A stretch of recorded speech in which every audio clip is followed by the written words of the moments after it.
Hello everyone, this is Bobbin Threadbare, and welcome back to the Human Revolution. Sure is a nice night. Oh, but wait. What's this? Now, how did I get up here? Why, I'm on the billboard with Eliza Cassan. How in the world did I get up here? Oh well, I guess it'll have to be a mystery for the ages.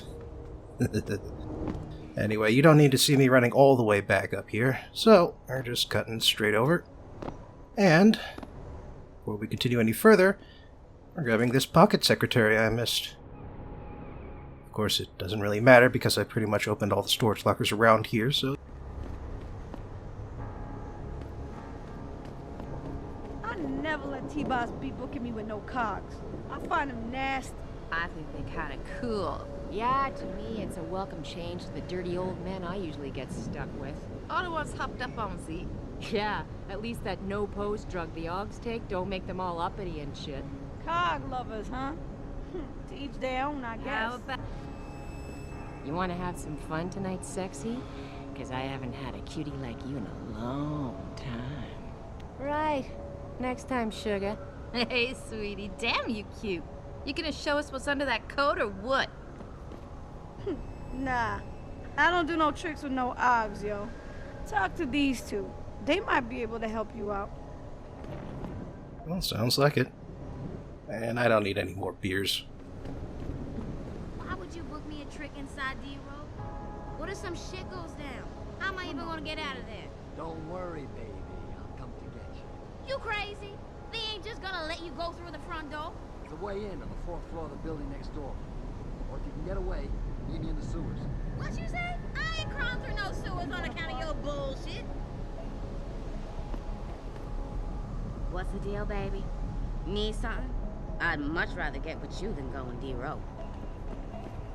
To say the least, those guys are territorial. I think you could, surmise that. Whatever happens, my man, don't let them scare you. Don't let them beat you down.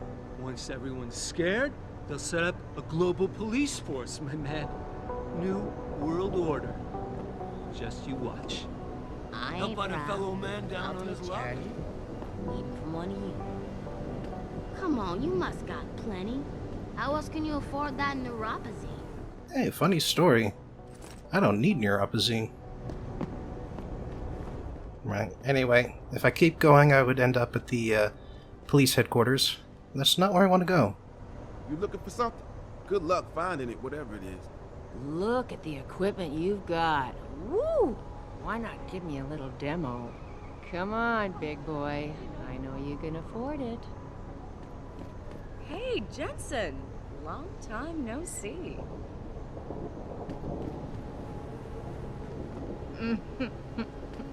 You promise not to be too rough, and maybe I'll give you a freebie. Come on, handsome. Better make sure your batteries are fully charged, though, because I can go all night. I'll bet you can. Anyway, this is the kind of tree you can stand on. Remember me?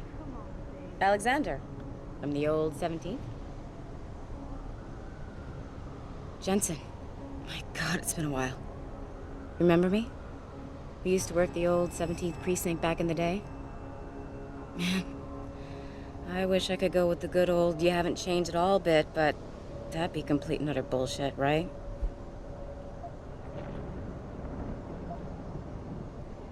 I don't think flirty is quite the right approach for this conversation. Yeah, I guess that's one way to put it. You look a little different too, Xander. What's your new gig? Deep cover. I'm keeping tabs on the derelict row ballers for now. I've got a hunch something big's coming. Why do I get the sudden feeling you're about to include me into that something big? Because you're clever. That and the fact that, well, it's pretty obvious. But jokes aside, you couldn't have come at a better time, Jensen. This case I'm on, we're stalling and we could use a little external help. Go ahead. I'm with IA now, and we're working a sting on a dirty cop named Jack O'Malley. Elusive motherfucker. I mean, Men in Black elusive. We know he's involved in drugs, weapon dealing, tied into the gangs. But he's clever, and we just can't seem to pin anything on him. I swear he's got friends in high places. Okay, and where do I fit in all this? You're an outsider. You can go places we legally can't. I need someone to do a couple of things. Break into his apartment, sneak into DRB territory, and finally, go undercover posing as a hitman. This guy is nothing minor, Jensen. He's the real deal. Major player, major consequences. We have to get him before shit hits the fan. You in? IA is internal affairs, by the way. How about the target, O'Malley? Got any more info? He's a cop, but he went on assignment with the feds for a while. No reports, no address, nothing. We're pretty sure he got tied up in major covert ops, but never got anything solid on him. He has a badge, but he doesn't feel like a cop at all. I haven't walked the beat in a while. Could you give me a quick sit rep of the local gangs? You know, gangs are not the finest example of evolution, if you catch my drift. Everything's pretty much the same. The derelict row-ballers are still dealing and stealing, getting into fights with OGs, and defacing augmented people's property. Yeah, right. Upstanding citizens. And then on the other end of the spectrum, you have the Motor City Bangers. Ignorant scumbags just like the DRBs, only some of them are augmented scumbags. Can't let a guy like that roam free. I'm in. All right then, let's get to work. Like I said, I've got a couple of very promising leads, but O'Malley's got friends among the powers that be. I wouldn't be able to get my hands on a warrant, even if I had footage of the perp confessing in real time as he's finger-painting his motive on the wall in the victim's blood. So I guess we're gonna have to break a few rules. Interesting. That's quite the visually descriptive example. Okay. But we have to be careful how we handle this. It could discredit your investigation. True, but thing is, Jensen, it's either this or there simply won't be an investigation. You know me, I usually play by the book. Only this time, the bad guy's a friend of the publisher. Okay. What's this about getting into DRB territory? Yeah, I needed to get in there and track down a shipment of weapons for me. We managed to gain access to solid information that will tie it to O'Malley, but I need proof it's really there. They've probably stashed it around somewhere. A cop dealing weapons to a criminal anti-AUG gang? Not a pretty picture. Got that right. I guess we both agree. Nothing good can come out of this, huh? I don't know where exactly the DRB's cache is, but I know there's a bonus for you if you manage to sneak in and out without being spotted. Would make shit easier to handle on my side. So what am I looking for in O'Malley's apartment? Information, drugs, weapons. Basically anything you think can be used to build a stronger case against him. The more you get, the better. What about the undercover assignment? Posing as a hitman? O'Malley's crafty, and even a bit paranoid. He's always using proxies, scapegoats, and red herrings to get us off his ass. But after months of schmoozing, we finally got through to one of his guys. Turned him into a mole. He provides us with information, stuff like that. And he's gonna be my way in? Exactly. Yesterday, another one of O'Malley's guys whacked someone, a drug dealer. There's a witness, but we don't have any details. O'Malley does, and he wants someone to take care of the mess.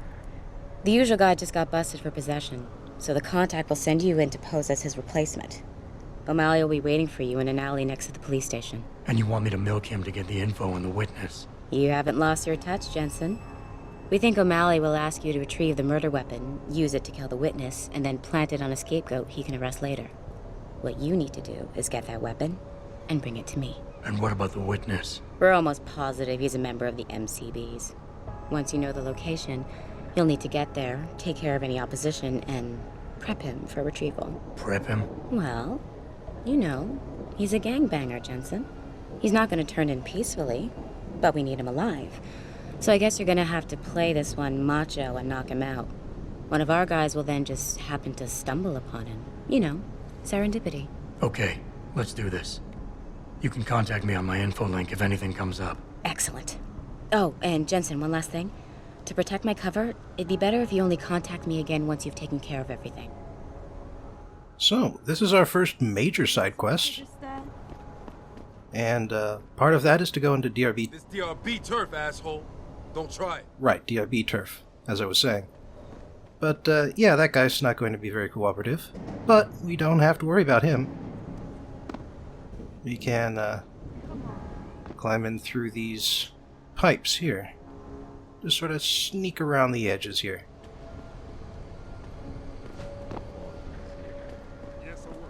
gonna kill himself with that shit. Yeah, and I said, so what? Look around you. If he wants to sniff something other than piss and garbage, good for him. You're wrong, man. That's all I gotta say. You're just wrong. Okay. Sounds like Z is a hell of a drug. Going invisible just for a little bit of extra cover. This is sort of a... I don't know. I guess you would call it a anti-room area, where if anybody sees you here, it doesn't count against Jenny's don't get spotted issue.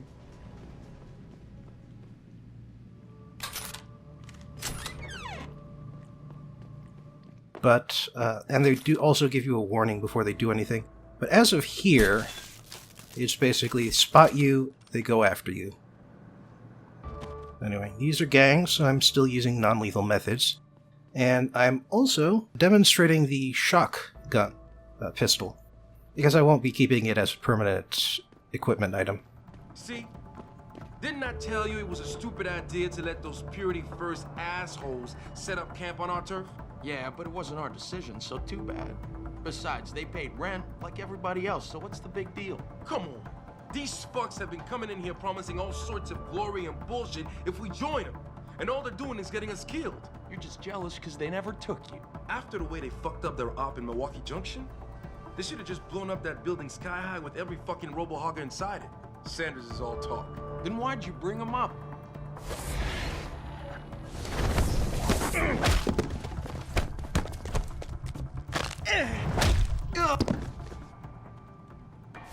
Alright, now I've secured my escape route.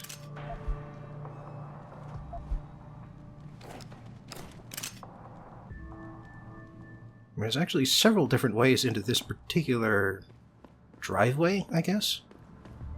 But anyway, that's not actually the way I'm going to go in. Too obvious. And there are too many other alternatives. So I'm going to go out and explore one of them right now.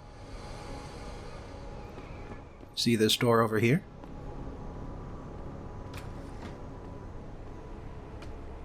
We got the high ground now, bro. Thanks to the beef, the bangers don't got half the artillery we do. Good to know.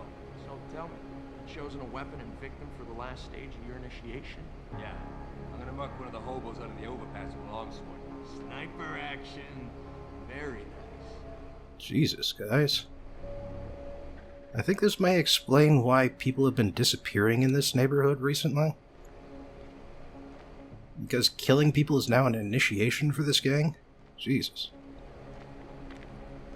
Oh yeah, you spray paint that wall. Ah, god damn it.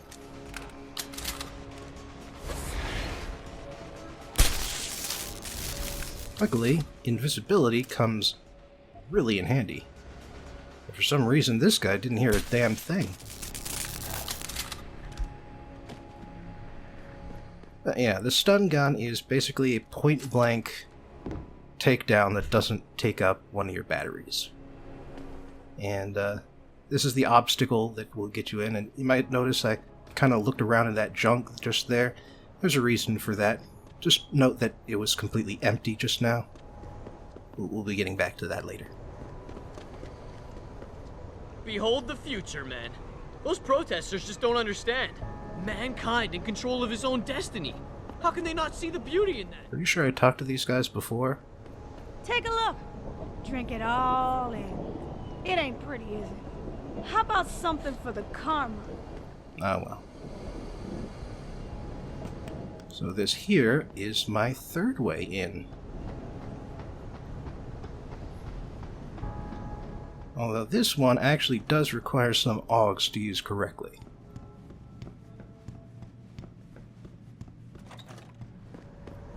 Because to get to the other side you need a good amount of jumping ability.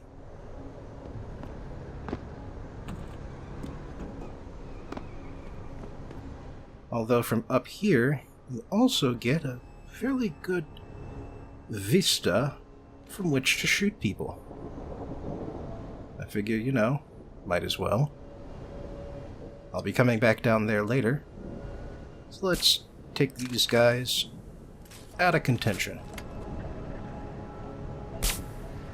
Gotta remember to aim high, because the bullet drops. And that takes care of that. Alright, now let's jump to the other side here. Yep, just barely made it. Now, over here, what we've got is a weak wall. However, on the other side is a man. And if I punch through a weak wall with a guy on the other side, Jensen will instantly kill him. There's no question about it. However, there are other ways to destroy a wall. And oddly enough, that was non-lethal. That guy is knocked out. This is a spot, man. Just gotta wait for the other guy to, move his curious ass a little bit closer here. Yeah, big Achilles heel of the shock pistol is the fact that its aim is crap. There's something going on here. Better stay alert. When I said it's like an instant takedown, I meant that in terms of the range. Like, you cannot expect this thing to fire to be accurate any further than Jensen's arms would be. And I have never found that guy's gun. But you know something interesting about this little room here? There are no exits. There's no ladder down. There are no open windows big enough for people to crawl through, and no fire escapes on the other side of those windows. There are no doors to this floor, aside from the one I just punched through a wall. And like Letitia said, you need to have the slow fall AUG in order to drop down from here safely. Now, you aren't stuck up there because you can always go back outside and use the fire escape. But yeah, that's weird. How did those two people get up there? Did I do them a favor by busting down the wall? Were they trapped there? How long have they been trapped there? Right, anyway. This right here is actually on the other side of that garage door where I knocked out those three guys. And, by the way, if you were wondering why I went and did that first... Oh, hang on. Ain't that bad. Why don't you just become a skinner yourself? I'm just saying, think about it. We totally outarmed the bangers. We got more territory now. The only thing they got over us is that some of them got augmentation. Where did they get the money to buy them? I don't care, man. That shit is against God's word and all that. I'd rather have my self-respect. Don't let those whack-ass bangers mutilate themselves. Well, if there ain't no UN resolution passed, we naturally gonna be the minority soon. We'll see about that. So the reason I went after those guys first is because you have to approach them from the angle I did in order to hear what they have to say. Also, another secret path. There are so many in this area. This is a required area, by the way. I may be doing this for a, whoops. Yeah, there's nothing down here. Nope. I may be doing this for a side quest now, but eventually we'll have a reason to come down into DRB territory. Like, this is a required area. I'm just doing it early because I can. Ooh, Pathfinder. That's the best one.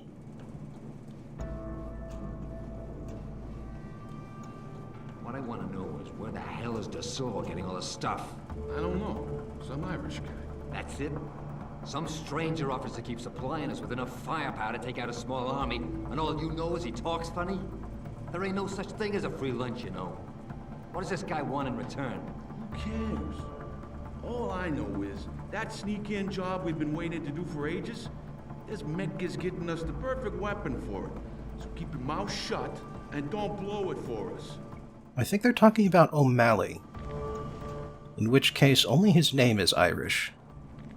Also, this next area is kind of tricky.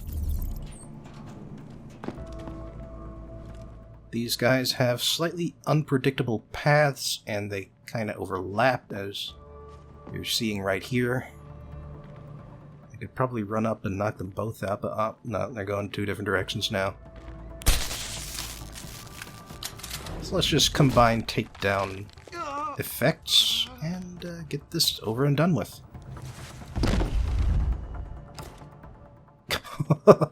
He didn't even have time to fall.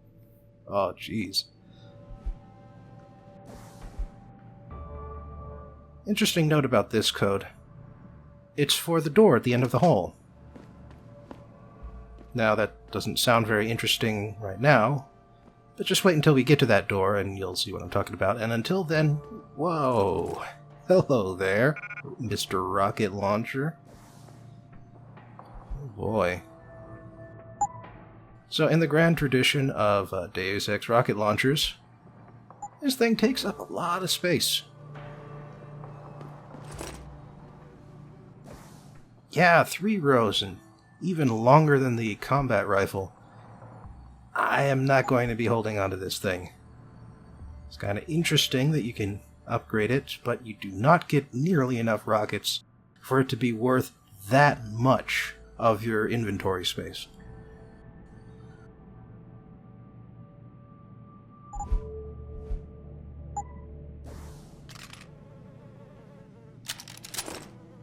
Alright, not when I could take, 2 smaller weapons with me. And especially not because the pistol can shoot through armor. That actually makes it a pretty decent robot killer. Nah, man, you can't never leave this area. This door gotta be guarded 24/7, you hear me? I hear you, man.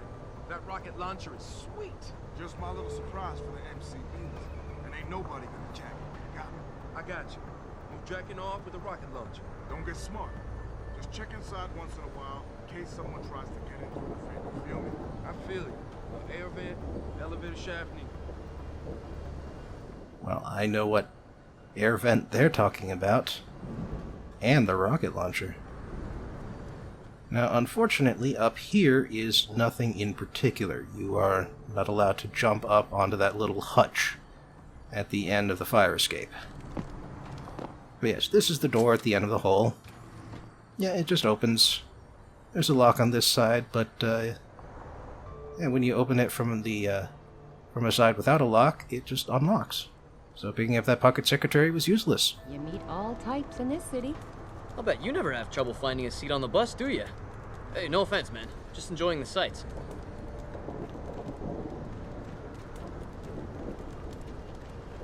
Have you seen the news lately? It's horrible. Global warming, augmentation regulation. Never ends.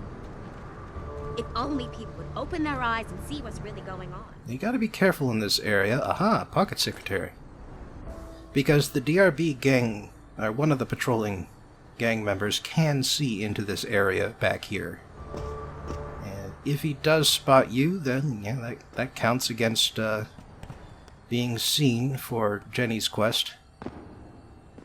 Bastard. Keeping it all to himself. What are you hiding, Charlie? Better not be booze! I know he's got something valuable hidden somewhere. We're supposed to be friends! Friends share, Charlie! You selfish prick. I searched this stuff, but I didn't find nothing, mister. Weird that he would be volunteering all that information. Anyway, that valve shuts off the poo gas in this particular corridor, which I could get through because I've got the gas mask augmentation. And that was a credit chip I just passed. Here's me looking for it. Going, hey, wait a second. I know there's one of those things around here somewhere. Aha, there it is. All that for 125 credits. Right, anyway. So I gotta be careful here, too, because these gangsters are back in... Yep. Just like that.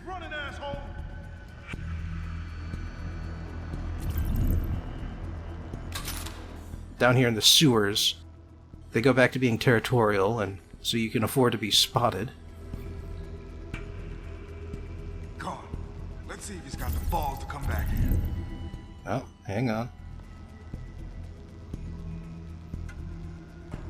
Come on, turn around. Spin around in one place. And there we go. One less gang member to worry about.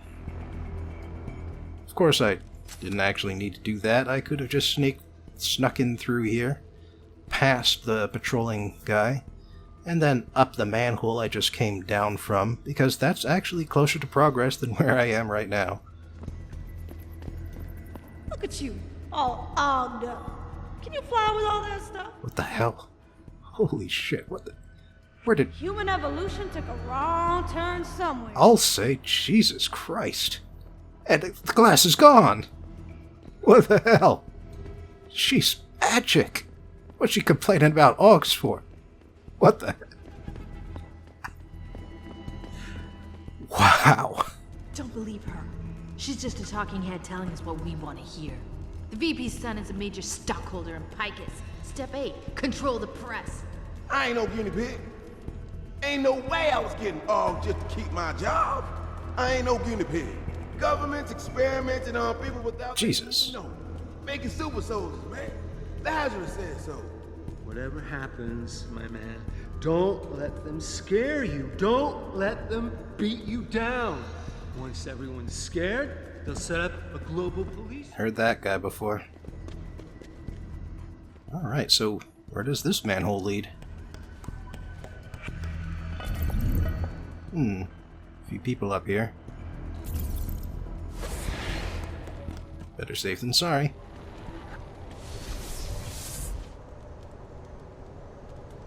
Wait a second.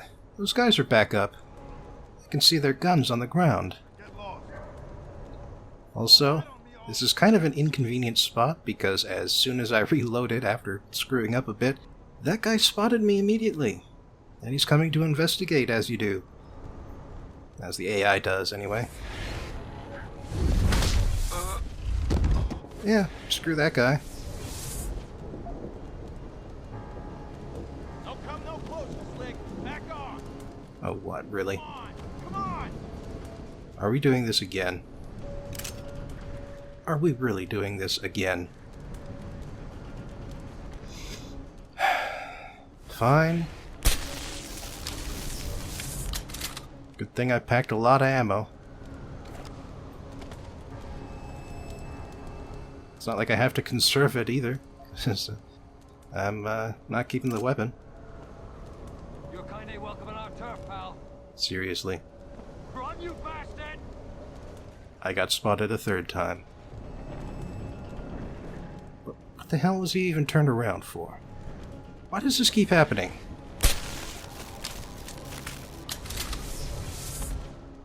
Whatever. Hey, I got a pocket secretary. Ooh, it's the storage locker. That's just around the corner over there.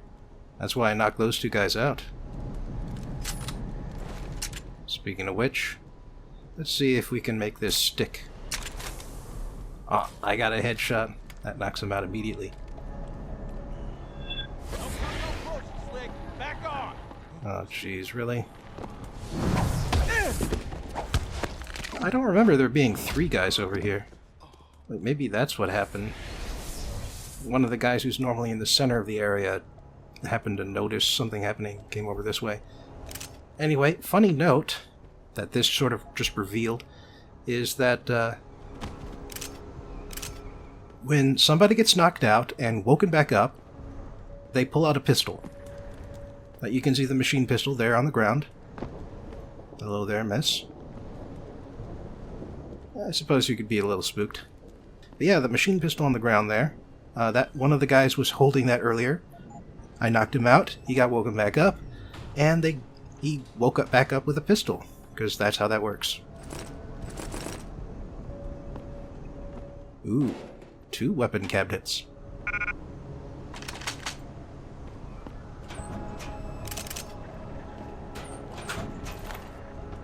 Lots of 10mm ammo.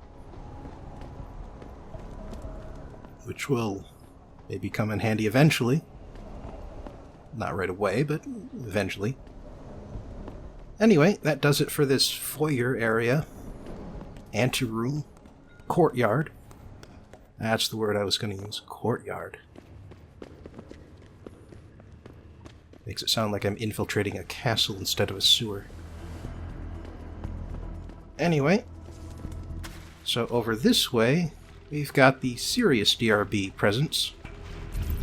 3 guys standing around in the sewer, right over here. Of course, you can infiltrate them by going underneath them, like so. Fortunately, there's enough stuff in the way. But you may have a trouble sneaking by completely. At least if you want all the goodies hidden in the wall here. Including a Praxis kit. Which is very nice if you aren't on a New Game Plus. But yeah, punching a wall tends to alert people. I don't want to be stuck here forever, so I'm going to be sneaking out here at full speed. Using the Silence Aug and the Invisibility Aug to mask my presence. This gets me access to a 3rd manhole. Got some patrolling guys on the other side there.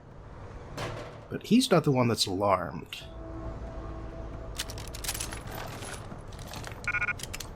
Ooh. What's this do? Ammo capacity. Shotgun could really use extra ammo.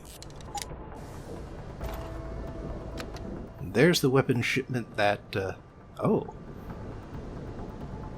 I see someone here worked with id once upon a time.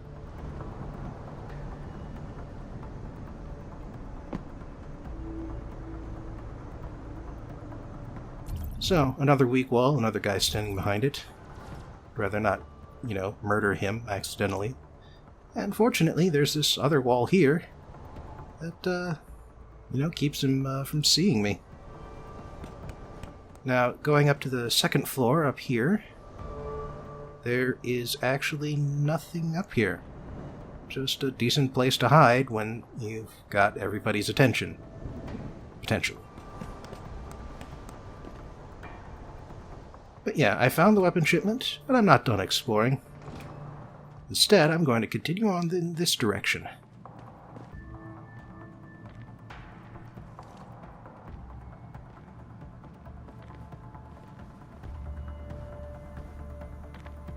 Oh, come on, man.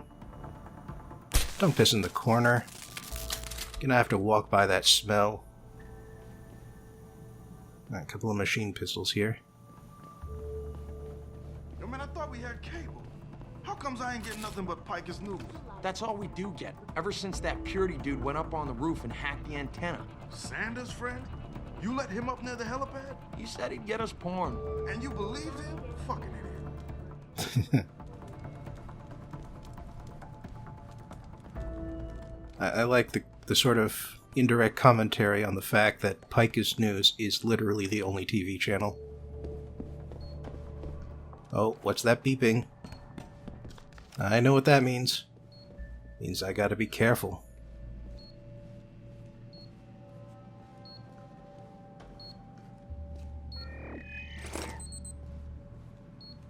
I think you really do have to crouch and walk in order to take these out without either A, shooting them, or B, setting them off. I mean, shooting them does work. That is an acceptable way of destroying mines without hurting yourself. I'm telling you, something big is going on in Highland Park. Now, Stewie didn't say much, but when he got close to the warehouse, there were already people in there. Was it the bangers? I heard they've been expanding out there. No, from what he described, it was too slick even for them. High-tech setup, serious firepower. How serious? Sounds like military-grade stuff to me. And you know Stewie, he don't exaggerate. Interesting.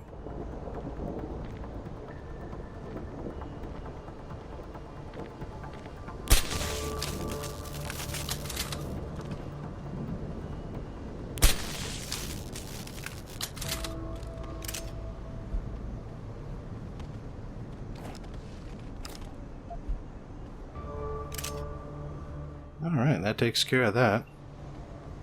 So we got the helipad up there, but what's this? Some kind of radio tower. Oh, and it's easily hacked, so might as well.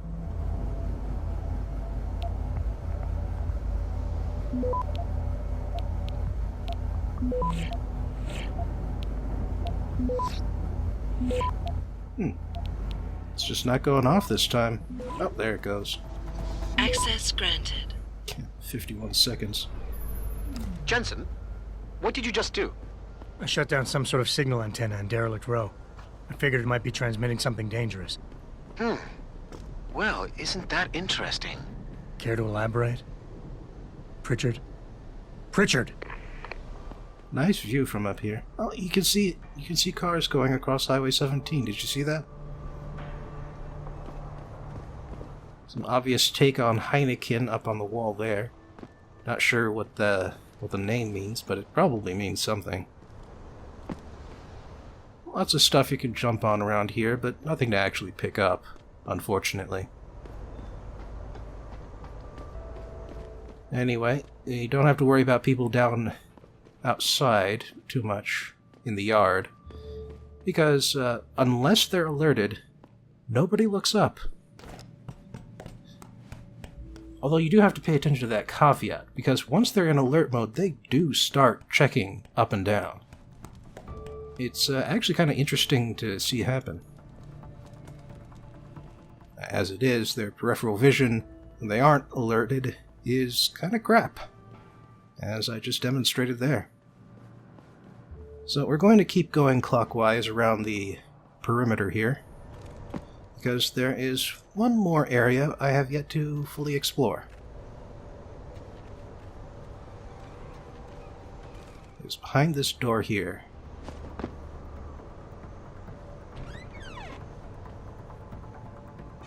Alright, nobody saw me coming in. That's good.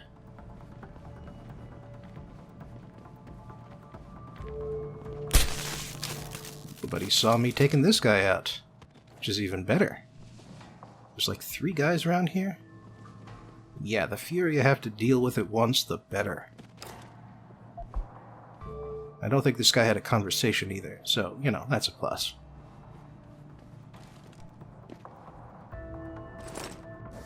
Ooh, another pocket secretary. And that's the code for the antenna. The one I just turned off. There's also a e-book here, but I'll have to wait until the guards are down. I gotta take a piss so bad I can taste it. So go in the corner. What are you, 2 years old? Hey, you had as much beer as I did. Don't you have to go too? Yeah, but I'm gonna hold it until I've got my prize stashed away somewhere safe. Good idea. Don't want to get caught with your pants down. Oh, yeah. Not like that one guy I knocked out earlier. That poor guy. What happens if you get knocked unconscious just before you're about to take a piss?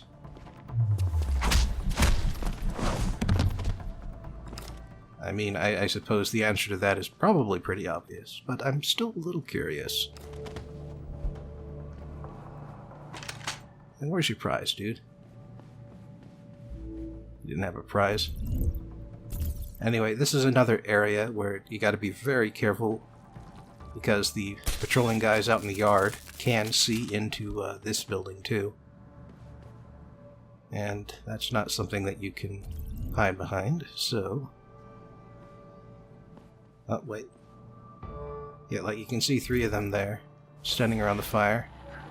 Gotta be really careful here. Yeah, here's the ebook, and it's a scholar ebook. So yeah, this one is particularly tricky, because this is an optional route through this area, and one you're relatively unlikely to take.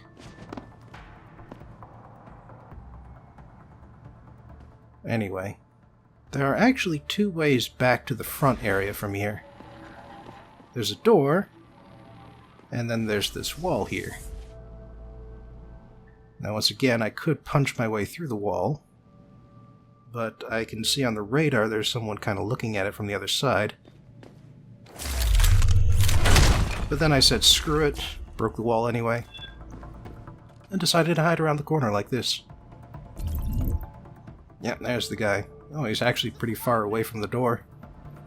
Or, sorry, the broken wall.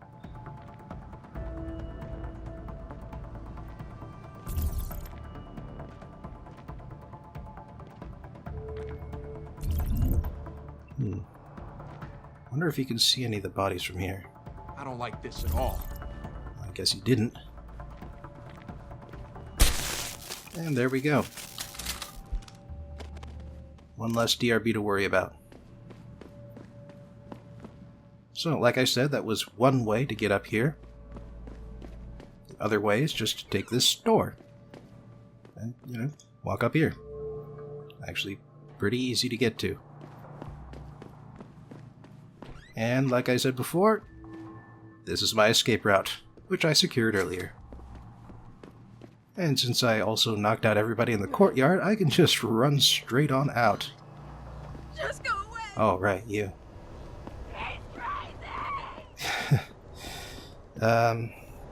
You're entitled to your opinion, ma'am. But that's it for today's video. So let me begin by explaining exactly how this science corner is going to work. One of the main themes of human revolution is not only the proliferation of prosthetic augmentation, but also the idea that these augmentations are shutting unmodified humans out of the market, at least as far as all the good, high-paying jobs are concerned. But as I mentioned last month, there's no real difference between the titular human revolution and the massive changes brought about by the industrial revolutions that preceded it. One of the main effects of mechanization is the permanent destruction of jobs. So for today's corner, I'll be running through a few of the innovations which have utterly destroyed entire industries and yet which haven't led to universal unemployment. The weaving machine. The very first industry to ever be fully mechanized was weaving. You may recall back in my first Deus Ex LP how I mentioned that weaving machines almost got their start during England's Elizabethan era, which covered the second half of the 16th century, but guild-based protectionism put a stop to that before it could even begin. Well, 150 years later, Parliament was now in charge, and crown monopolies were quickly going out of fashion. So when John Kay developed the flying shuttle in 1733, the government didn't stop him from patenting it. What made the flying shuttle significant was the way the operator could use a pulley system to throw the shuttle, with a bobbin built right inside, from one side of the warp to the other from a position in the middle. And if that explanation didn't make much sense to you, let me put it to you like this. The flying shuttle let one weaver do the work of two, all while creating even more cloth than the two-man process. Incidentally, this also meant that the flying shuttle put one out of every two weavers out of a job. As a result, in 1753, 20 years after the flying shuttle made its debut, an angry mob of weavers destroyed John Kay's house and his looms. At the same time, they needed to use the flying shuttle to keep up with their competition, and so they also got back at Kay by using his invention without paying him any royalties. Kay lost all his money trying to defend his patent, and in the end, he died as a pauper somewhere in France. Meanwhile, weavers were hitting a bottleneck since the thread spinners couldn't keep up, and so in 1764, James Hargreaves created the spinning jenny, a spinning wheel that could generate 8 threads simultaneously. Then, in 1768, Richard Arkwright expanded on the spinning jenny to create the water frame. The water frame spun out thread the same as a spinning jenny, but where the jenny was a small frame you could fit into the average cottage, the water frame used a water wheel, something already used frequently in milling flour, to power the spinning. Since you couldn't very well put one of those on the side of every house, water frames were installed in large buildings that centralized thread production. Buildings called manufactories. Arkwright's water frame factory wasn't the first building to centralize production like this, but the fact that the entire cotton industry would rapidly switch to this model in the coming years did signal the beginning of the first industrial revolution. It also signaled the end of the weavers as a guild. The steamship. Towards the end of the 18th century, steam engines were growing so efficient that a fire with basically a pressure cooker on top was becoming the best source of energy, ahead of manpower, animals, water, and wind. They were also becoming portable enough to strap onto large vehicles, ships and boats in particular. After a few false starts in America, Great Britain, and France, an American named Robert Fulton started experimenting with strapping steam engines to flat-bottomed riverboats on the River Seine in France. Supposedly, Fulton's efforts came to the attention of Napoleon himself, but he wasn't interested in supporting some crazy inventor. To be fair to Napoleon, crazy invention was the best way to describe steam-powered boats at the time. In 1806, a friend of Fulton's, Robert Livingston, convinced him to return to New York and try his luck at building a commercially viable steamboat there. In 1807, the steamboat Clermont left a dock in New York City and traveled 150 miles north on the Hudson River to Albany, the state's capital, and it did so in a record 32 hours. After a few more trips, the Clermont set another record. It became the first steamboat to make a profit. However, not everyone was equally impressed by the way steam power was taking over the rivers. Before this point, barges and boats traveling upriver typically used animals like horses, mules, and oxen to tow the barge along the shoreline. This was still much more efficient than using wagons, by the way, because animals can tow around 50 times as much floating cargo as they can in a cart.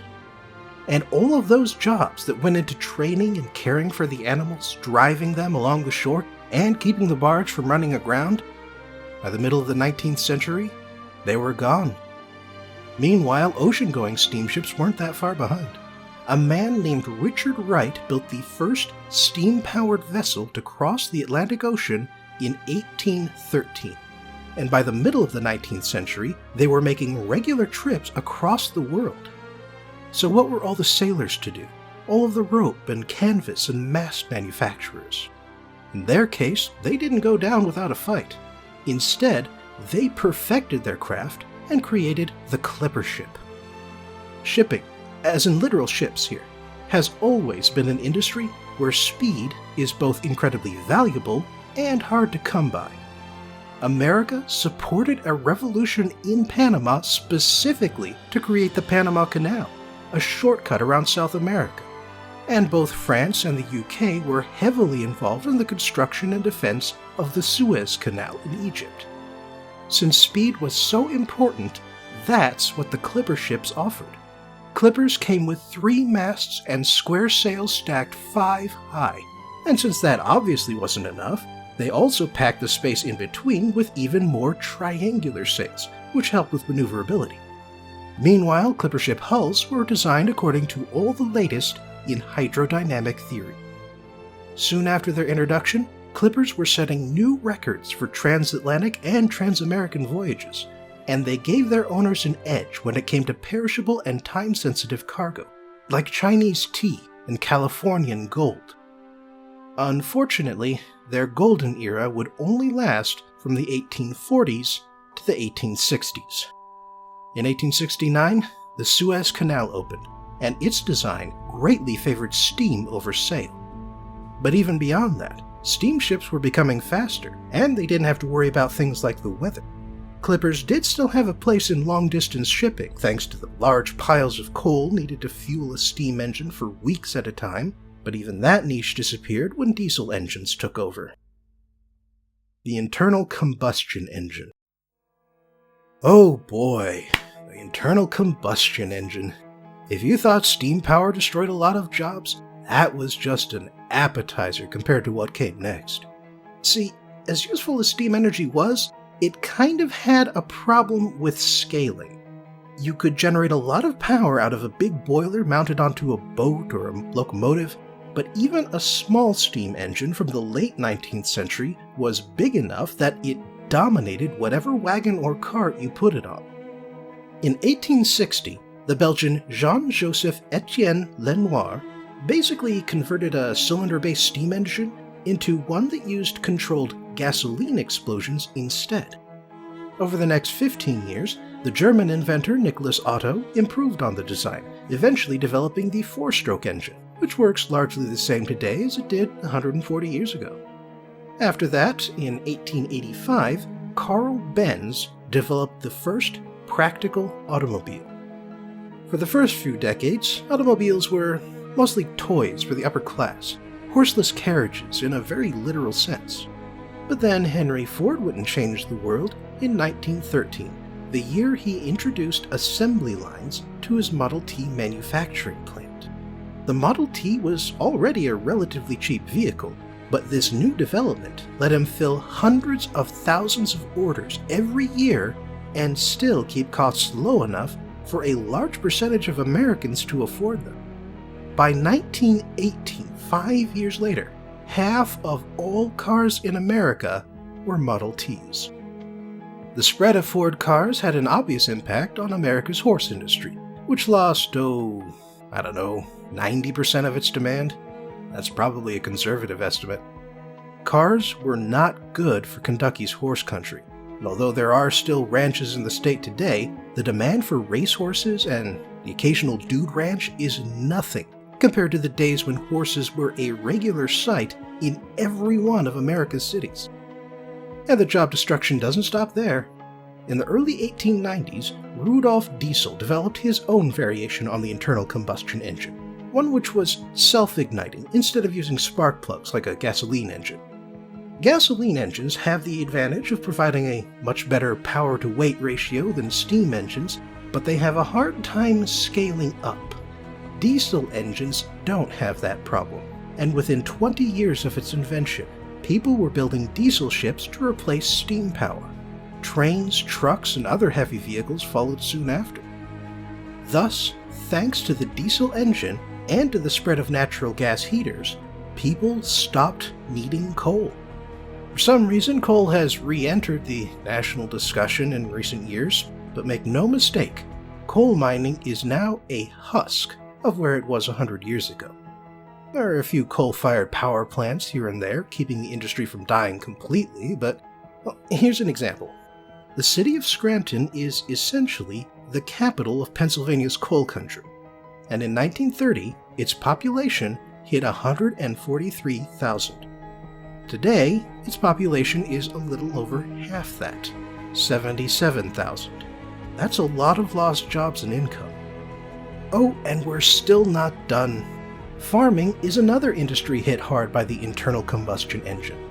Farming jobs were being mechanized all throughout the 19th century, but thanks to diesel-powered heavy machines like tractors and combine harvesters, one man could now do a job that used to take a whole team and a whole lot longer. Diesel engines destroyed the concept of the family farm, since the ever more sophisticated machines cost a lot of money, and yet you had to buy them if you wanted to stay competitive. All the various farming and ranching industries shed millions of jobs as a result, forcing farmers and their children to go to the cities to find work. As a direct result of the diesel engine and the technologies it unleashed, the percentage of Americans living in rural communities went from 60.4% in 1900 to 21% in 2000. Computers. While computers haven't been nearly as destructive as internal combustion engines, the development of both digital media and connectivity have had an impact on a wide variety of industries. Consider this. Getting your music online, legally or otherwise, means you aren't buying a vinyl record, a cassette tape, or a compact disc. Each audio format has a few die-hard fans, but a few hobbyists can only prevent an industry from dying completely. They can't make up for the public at large abandoning the format. Other recording formats have gone through similar deaths. Digital cameras have almost completely replaced film and tape at every level, from amateurs with camcorders to Hollywood movies. This switch just about killed Kodak, whose business model was to make most of its money from developing photos, a fact which they only changed when it was almost too late, despite being the company that created the first digital camera. Other industries have gone through similar contractions. Did you know that the CC designation in emails refers to carbon copy? In other words, you used to write out a message on carbon paper, a message which the carbon would copy onto a second sheet, which you would then store as a spare copy or else send to your boss. But computers changed that, and I'm not just talking about email here. In the 1950s, the Xerox Corporation embraced computer technology and created the first true photocopier in 1959. Carbon paper manufacturers started hurting immediately afterwards, and while the photocopier didn't have a major impact on the demand for paper products in general, that's certainly not true for email and online messaging. Let's see, what else? Oh yeah, mail. Thanks specifically to email and online business transactions, the US Post Office has been losing money and jobs for the past 15 years. They've been closing post offices and processing facilities left and right, with no real end in sight. The only reason they still deliver mail 6 days out of 7 is because the government keeps bailing them out. I could keep going, but I think you've gotten the gist of things by now. Technological progress has always destroyed jobs. As science and industry march on, obsolete industries fall to pieces, and so do the regions and the cities that depend on it. But guess what? We aren't all unemployed, because technology also creates new jobs and allows other industries and job sectors to appear out of nowhere and to grow. You have to stay adaptable to stay profitable. But hey, adaptability is what us humans do best. We shouldn't forget the people left behind by progress, but we shouldn't stop the world just for their sake either. Thanks for joining me again in Science Corner, and I hope you'll join me next time as Cyberpunk Corner jumps a decade ahead to see what an actual computer geek in the 90s can do with the genre.